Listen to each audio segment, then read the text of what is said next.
For years, the public perception of higher ed has been sagging, especially among self-identified conservatives. Universities are on much weaker ground when sort of making their case because they've lost half the country at this point. The strongest argument in defense of what the Trump administration is doing is that essentially these institutions are so far gone, they cannot save themselves.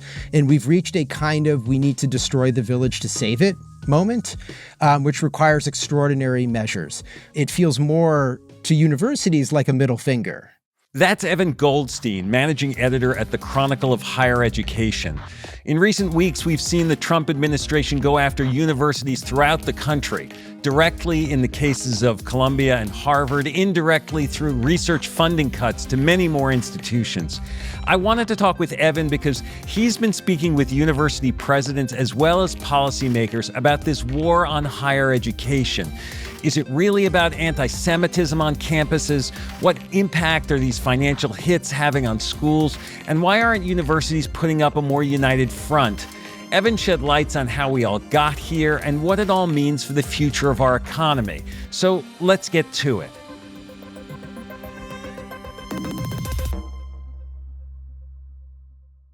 I'm Bob Safian. I'm here with Evan Goldstein, managing editor of the Chronicle of Higher Education. Evan, thanks for joining us. Delighted to be here, Bob. So there are so many changes and crises that higher education universities are facing right now. Massive cuts in federal research funding, staffing under scrutiny, threats of losing nonprofit status, lawsuits fighting every piece of it. You and your reporting team talk to leaders across schools, college presidents, deans, faculty, policymakers. What are you hearing? How's the mood? What I'm hearing from leaders is fear and uncertainty. To me, the big picture here is that we're seeing the fracturing of a partnership between the federal government and higher education that was born at the end of World War II, has persisted for these 75 years, and put in place the structures and conditions for a monumental boom in economic and social and medical and technological innovation. And you really can't tell the story of the American century without taking into account the role of higher education, especially research universities. And so the stakes are enormously high, not only for universities that argue, but for the future of America. And in terms of college leaders right now, I think when the Trump administration sort of began this volley of new policy changes and so forth, there was a degree of stunned silence, of being sort of shocked by the levers that they were willing to pull, which were truly unprecedented. I mean, we had, other scenarios in which, for instance, around areas like civil rights enforcement, because a lot of these steps are being taken in the name of combating anti-Semitism. During the Obama years, for instance, there was a real emphasis on Title IX enforcement, which prevents sexual assault on campus. And the prospect was there that federal funding would be pulled should universities prove to be non-compliant in sort of taking the steps the Obama administration felt were necessary to protect women.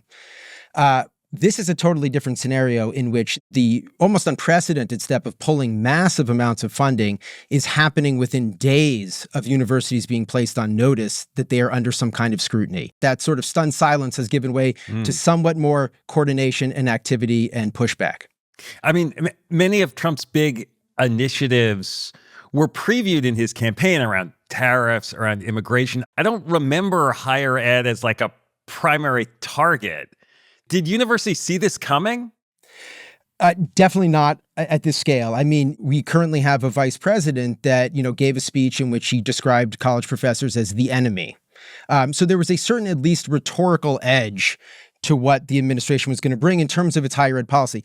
But in Trump 1, higher ed was not a major area of focus by any means. And I think part of what I was describing as the stunned silence and sort of the shock and awe here is there wasn't that much of an indication that, especially in the first 100 days, higher ed and sort of bringing higher ed to heel would carry this amount of prominence within the administration. Trump and Vance sort of decry many universities as kind of hotbeds of, liberalism and woke philosophy. Are they wrong?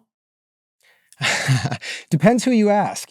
There is, obviously it is true, you have survey after survey in which it's clear that, for instance, the professoriate is overwhelmingly liberal, progressive, somewhere on the left side of the spectrum. there's a reasonable case to be made that some disciplines and some parts of the academic firmament has sort of become too much of a monoculture. Mm. I would push back on sort of more caricatured versions of the progressive bent within universities. I think if you scratch at that surface, if you talk to more of these people, there's more nuance variation underneath some of the more high-profile incidents in which, fairly non-representative folks get a lot of attention for saying some outrageous things. My perception is that the bulk of Trump's cuts hit sort of science and engineering, but the areas that he complains about are like humanities and social science, right? Absolutely. I mean, so, if some of the motivating impulse of what the Trump administration is doing is a kind of, to put it generously, outrage and horror reaction at things like the pro-Palestinian encampments that we saw a lot of last spring and so forth. I don't think many of the kind of faculty supporters of those efforts came from the sciences, as you say. Most of those were sort of the humanists, social scientists, et cetera. So there is a way in which you're actually seeing fractured relationships on campuses, because at a place like Columbia, you've got scientists who are basically saying to their humanist colleagues, knock it off. What the hell are you doing? We want to get down to the work of doing research and advancing sort of the frontiers of scientific knowledge and so forth. And you're bringing a lot of scrutiny in this environment in a way that's really jeopardizing, Columbia and other universities' research enterprise. What drives how the different higher ed institutions and presidents respond to pressure from the Trump administration? I mean, we saw Columbia capitulate to Trump's demand. Harvard's president is pushing back. Is the difference about the size of the endowment, the government structure, the personality of that one leader? I think all of those are a factor in some ways. I would call attention to the fact that Columbia had the unique misfortune of being kind of first in the docket here. And so I think there was a way in which, again, in that period I described as particularly kind of shocked by the degrees to which the Trump administration was willing to go. Columbia was forced to make some decisions on their own. And I wouldn't describe there being a kind of chorus of solidarity at that time as Columbia was facing these decisions. And I think what, a place like Harvard saw what took place at Columbia, where essentially you had a university largely agree to the demands that were made by the Trump administration, including steps that I think 6 months ago, 4 months ago, 3 months ago, I think many of us would have thought we'd never see, including putting things like Middle East studies at Columbia under a kind of different management structure because of a feeling, from the Trump administration and perhaps from the Columbia administration, that it had become kind of ideologically too detached from a kind of mainstream position, or it had become a kind of fount of anti-Jewish sentiment on campus. So someone like Alan Garber at Harvard has seen Columbia, either concede or capitulate or negotiate, depending on how you want to frame that. Columbia's funding has not been restored. There is a reasonable argument in which you could say, however you respond to the Trump administration's demands, they're probably just going to ratchet up the demands. And so I think for the calculation for someone like Garber, especially when they were presented with a letter of demands in, I think, early April, that went well beyond even what had been asked of Columbia, that Harvard essentially had no choice but to take a legal path of trying to fight this, though it will be immensely costly. And the last thing I'll say about, if Harvard, with $53 billion endowment, is not the institution that can sort of take this fight back to the administration and try to draw a line, I'm not sure who will. Yeah, because they're the ones with the biggest endowment, right? Correct. They have the most behind them. And I guess the proportion of their budget that they rely on government funding for is smaller? I don't know exactly at Columbia. I mean, I do know, I think in like the 2024 fiscal year, I think the federal government spent something like $690 million on research at Harvard. And I think that accounts for about 10, 11% of the university's overall revenue.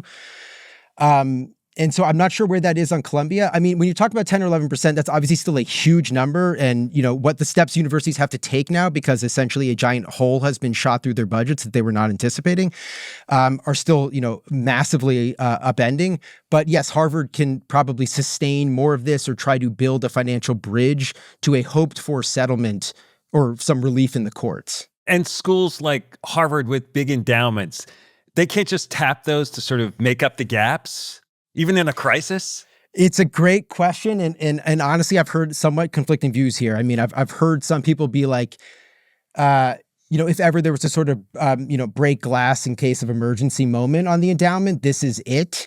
Endowments typically, people say, oh, Harvard's got a $53 billion endowment, larger than many countries in terms of, assets at their disposal. That endowment is something like 14,000 separate entities. And each of those entities have a set of rules on how they can be used because, maybe my grandfather endowed a chair in Judaic studies 50 years ago, and there were very tight legal stipulations on how that could be used in the future. And so for Alan Garber or the Harvard administration to try to unwind those, 14,000 different things, it's essentially a non-starter. Now, there is liquidity there that they can use, and they are using. They are also trying to raise money in the bond market. Harvard and Princeton, I think, are moving in this direction. Harvard's seen an uptick in donations when there was a sense that, people who probably never thought they needed to donate to Harvard or wanted to donate to Harvard or why give to those who already have so much, feel like they are fighting on behalf of a larger principle here, and we're going to kick in some money. It's not just kind of like there's a $53 billion room that they can turn to and just offset some of these losses. They can take out a loan maybe against that $53 billion, but they're going to have to pay that back, and interest rates are a little higher than they were before. That's exactly right.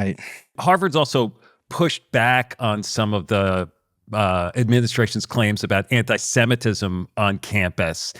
Is there a sense among the university leaders that about whether anti-Semitism is a real problem and issue on campus versus this is an excuse that the administration is using? I mean, I think if you get some of these folks into a private space and they're not on the record, they might make noises more like your latter point, that sort of, anti-Semitism is being used as a kind of facade to enact a larger kind of agenda that's trying to sort of bring higher ed to heel and so forth. That said, in all public messaging, one of the more dramatic signals of college presidents sort of taking a more vocal stance in opposition to what the Trump administration is trying to do was this letter put together by a major academic association. I think something like north of 600 college leaders have signed it. As part of that letter, there's a very explicit denunciation of anti-Semitism, and that all of them stand against it. It's imperative for higher ed to sort of take these concerns seriously.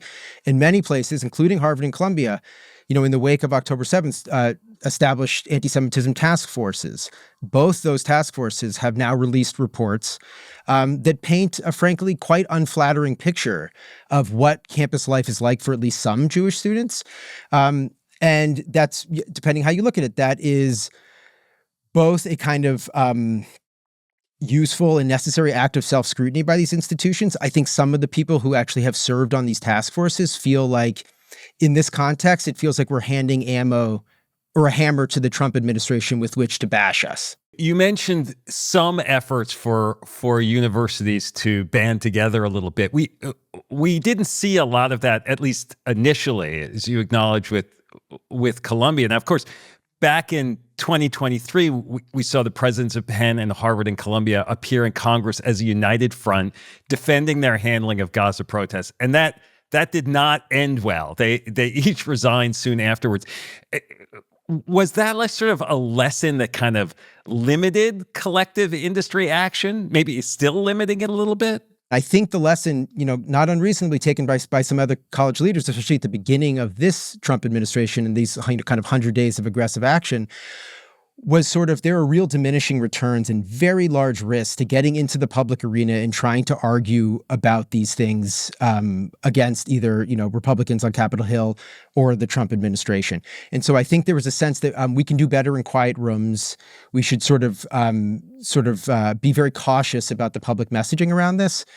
So I think that did lead to a kind of tentativeness at first. I would also say that, like, look, higher ed's not built for competition. They're not built for collective action. These are institutions and leaders and faculty members, et cetera, that are typically attuned to jockeying for prestige, for students, for donations, for federal funding and research excellence and so forth. So sort of like the innate DNA for banding together and sort of raising the flag of higher ed as a unified front, there's not a ton of examples of that. That means that most of the universities are in alignment, but they're not necessarily acting aligned. That's true. And I think you're starting to see that change a little bit. So you've seen, for instance, it's hard to keep track of all the litigation happening here. Harvard's the big case in terms of like, major research institution, fighting back in court. You have sort of different groups of faculty members who have filed lawsuits to sort of try to get in front of some of the pulling of research funds and so forth. So there's a lot of venues and sort of different configurations of universities banding together, or sort of portions of universities banding together. And then you also have things like, faculty senates across like the Big Ten Athletic Conference have passed motions that have sort of called for a kind of NATO-like common defense pact. I recently spoke to the president of Ohio State University, for instance, and asked him about this, which his faculty senate had approved.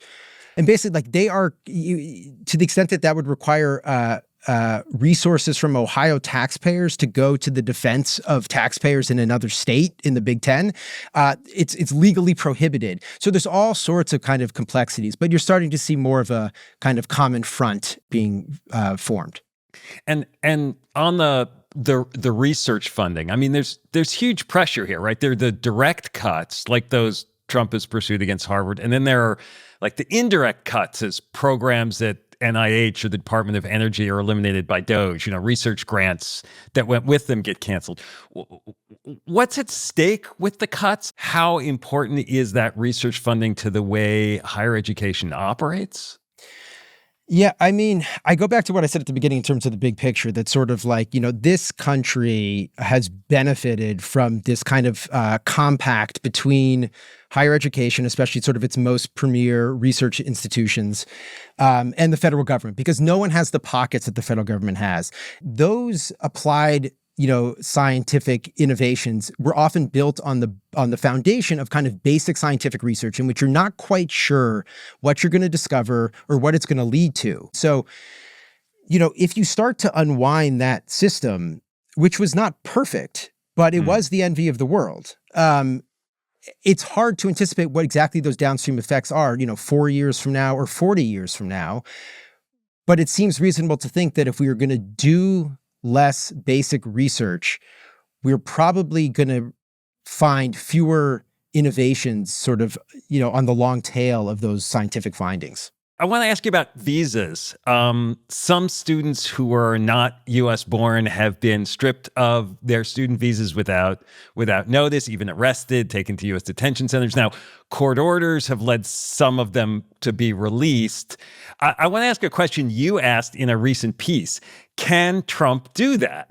Some of this is in a legally gray area, frankly. The Secretary of State has a great deal of discretion in terms of declaring someone a threat to the national security of the country and revoking their status. There was periods in which, hundreds, if not over 1,000 to a couple thousand students just had their visas revoked. There was no notification given to the university, no direct notification to that student. Colleges were essentially monitoring a database that sort of, keeps track of these things. Now, those were overturned in court. And so there has been some relief for those students. So in terms of sort of the standing of international students, it's a bit of a mixed picture, and it's still working through the courts. The one thing I'd add in terms of relation to international students is that, for some campuses, they are a very significant part of the student body and a very important part in the sense that most international students pay full tuition. So an important part of the business model. Exactly. And so when you talk about a scenario in which either international students are going to be forcibly removed from this country or have their student visas revoked, or the expectation that the general climate that has been created over these last 4 months is basically a big stop sign to the world to come here. You might be one of the best and brightest in India or China or wherever, And typically, we've been the beacon for those people. And I would anticipate that some significant portion of them will decide to look for opportunities elsewhere out of a sense of kind of instability and unwelcoming posture from the American government. And will that hold true, I guess, for staff also, for the educators, the talent that the universities look to?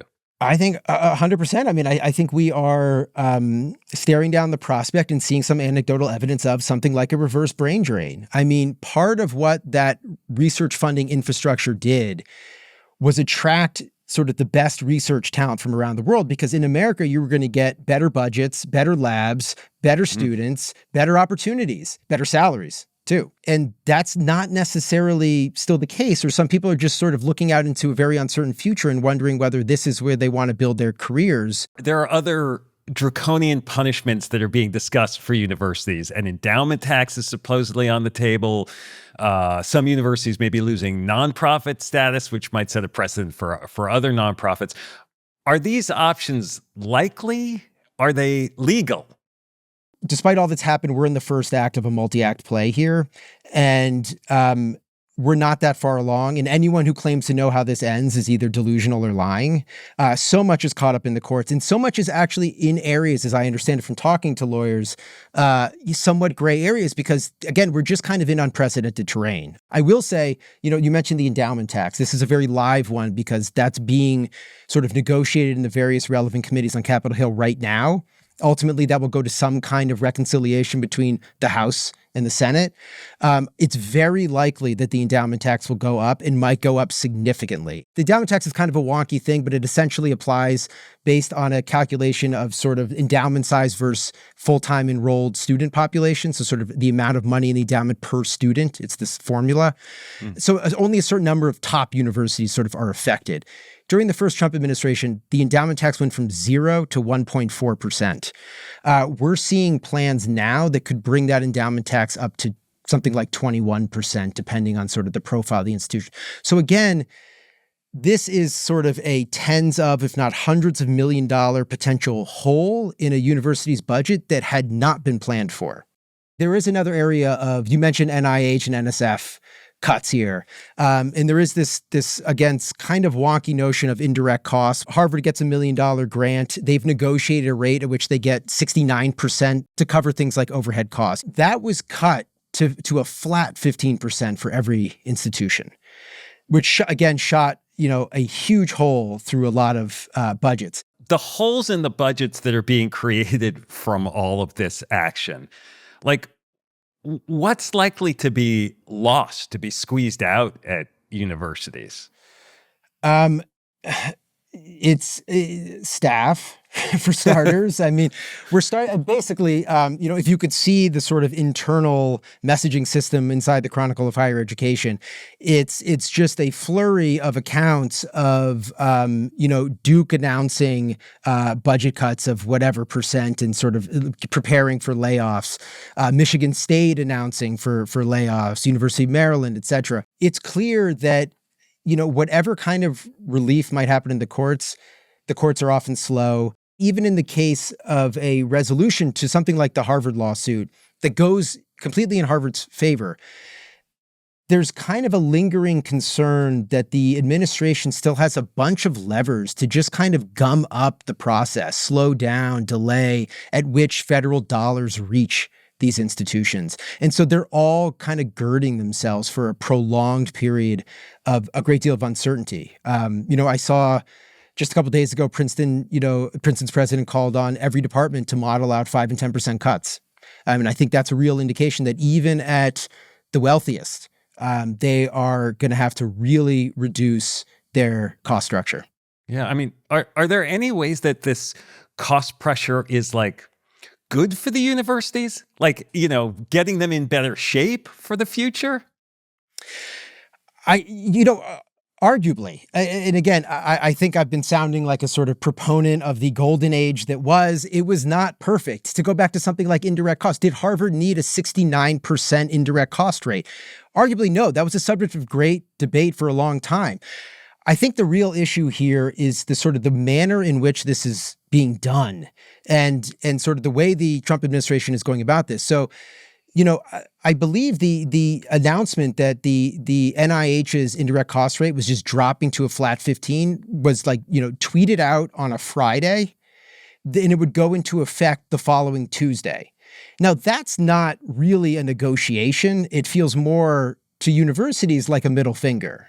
So we are in the season of commencement happening all around the nation. What's the feeling now during what's supposed to be a celebratory time for universities and their students? I mean, I think you'll see institutions put on a brave face.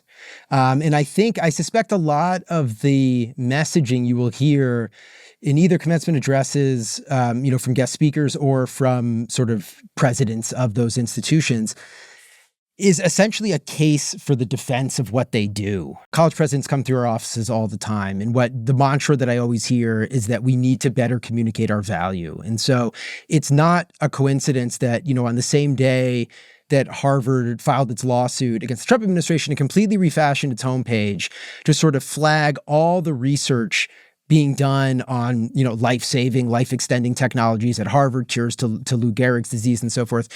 I think there's a sense from presidents that they need to be much more vocal in explaining to folks why what they do matters and makes lives better. I mean, the thing I'd add in this vein is that all this Trump stuff is playing out in a context in which, for years, the public perception of higher ed has been sagging, especially among self-identified conservatives.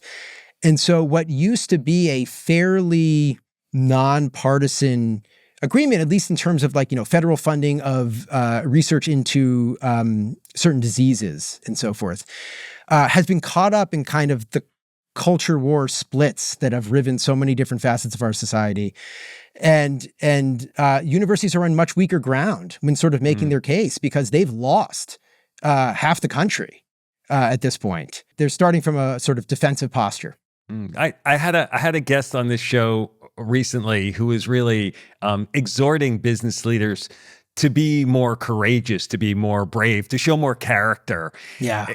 As you have all these university presidents come through your offices, do you get a sense about whether they're sort of, steeling themselves to have that backbone, or whether they're just trying to figure out their way through it? I think more the latter. There's concern about drawing attention to yourself and sort of putting the crosshairs on your institution specifically. There are exceptions. I mean, small college here and sort of has a different risk profile, but Michael Roth, the president of Wesleyan University, has been a very out front from the start in terms of making a full-throated defense of the sector while also acknowledging we have an intellectual diversity problem. We need more conservatives on campus. We need to own where higher ed needs to do better, but also make the case for what higher ed does that's very valuable to this country. And to feel like that higher ed can make that adjustment itself without having it to be necessarily mandated. That is a excellent point, Bob. And I think here, the strongest argument in defense of what the Trump administration is doing, and this is a view shared by, a sizable portion of people, is that essentially these institutions are so far gone, they cannot save themselves. And we've reached a kind of we need to destroy the village to save it moment, which requires extraordinary measures. And so I think that is, some of the priors that those enacting these policies bring to this. Well, Evan, this has been great. Thanks for doing this. My pleasure, Bob. Thank you.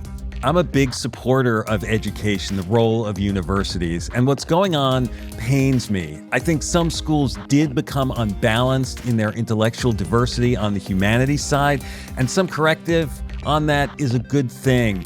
But the hit to science and research and the very notion of the free exchange of ideas, I don't think it's good for America, culturally or economically.